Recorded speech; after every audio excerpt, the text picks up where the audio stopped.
Welcome! Today I'll go over a brief overview along with unboxing of the Zenfone 6 from ASUS. So let's get started. So number one, there's a box, barely visible in entirety on the camera.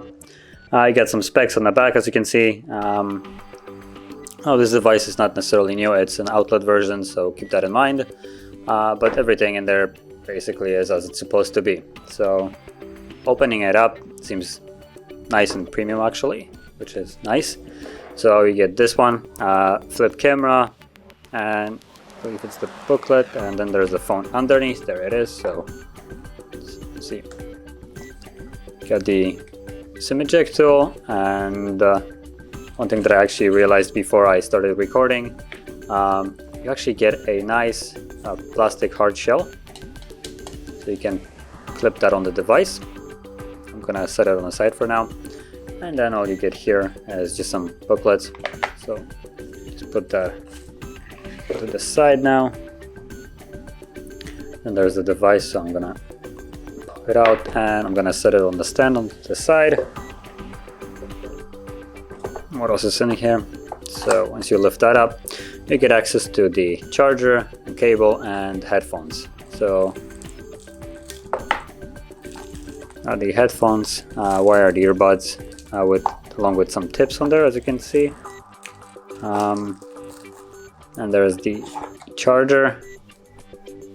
Let's see, where is the rating of it? It's right here.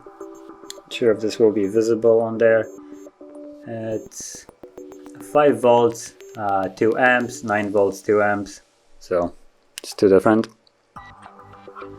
Hopefully it's sharp on the camera, I can't really tell how small it is. Then there's the cable, C to the normal one.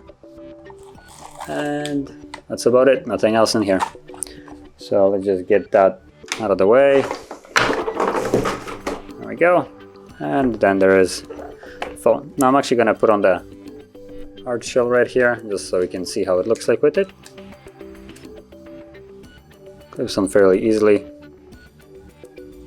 Doesn't add actually much bulk to the device, so it's nice, although it feels a little bit, oh, it's actually on there quite nice.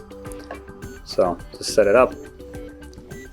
So going to the overview of the device itself, as you can see, it's already set up. And probably, we're gonna start with the most visible feature, which is this camera right here.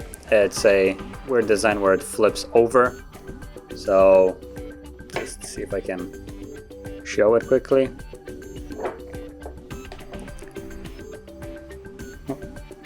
Probably not the best idea to show what's behind me. There's a mess of things, so I'm gonna just kind of like flip it over, and hopefully, so there it is. You can see that it's no, you can't see it. Let me just try to get it on there. So here you can see the camera. There's this flippy thing. So that's, I guess, the main attraction of the device. So skipping that, getting that out of the way, I guess. The phone was released in May 2019, so it's gonna be approaching near a year ago, and it's still, after that time, looks really nice in my opinion. It doesn't have any notch because of that camera. The bezels are fairly thin, and it's just overall a nice looking device. Now when it comes down to specs, it's on Android 9, at least that's how it was released. Not sure if it got an update to Android 10 now.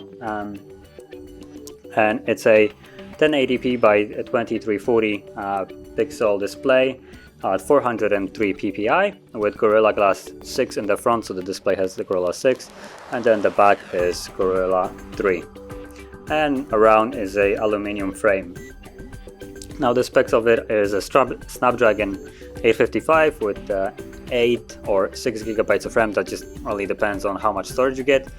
And the device actually has 3 different storage variants. So you have the 64, 128 and 256 gigabytes. And with the highest one, the 256, you also get the 8 GB RAM option, or actually not really an option. If you go with 256, you get 8 gigs. You don't actually go, you don't have a choice with 6. So keep that in mind. And then it has 5000 milliamps battery, so that's fairly nice. And if anybody really cares about the aspect ratio nowadays, considering every device already has really small aspect ratio, I mean not aspect ratio, but the percentage body to screen aspect. It's an 83.8% screen to body. But nowadays most of the devices have really small body compared to the screen. And I don't know if I mentioned, the screen is 6.4 inches, so also a fairly hefty screen. Now moving on, the cameras that you have, the 2 cameras on here, are 48 megapixel wide and 13 megapixel ultra wide, and they actually are fairly decent for the price of the phone, considering nowadays most of the devices are fairly expensive, or like $1,000. This one comes at 550 roughly, depending on, I guess, if there is some kind of sales on it. Price may vary at the moment, but from what I checked, it was about 550. So for that price, this device is actually really nice.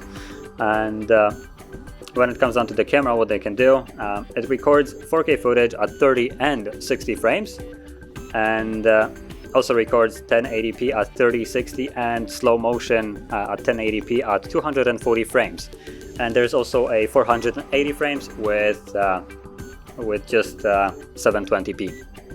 Now I can actually go into the camera so you can get a view on it. So if I click on here, you have the 4K 60 frames, 4K that's 30 without any additional FHD, which is just the full HD 1080p, that's 60. Then you have the 30 and 720p. And also there should be somewhere, there it is, slow-mo. So you have HD at 480, full HD at 120, and full HD at 240. So like I said, so you have a bunch of options for slow motion. See how it even, guess it probably won't record quick enough to see the refresh rate of the monitor, but we might as well check. Nope, you don't get to see. Some devices would actually, like, even I guess slower recording can literally record the refresh rate when it's going down on the monitor, which looks kind of cool.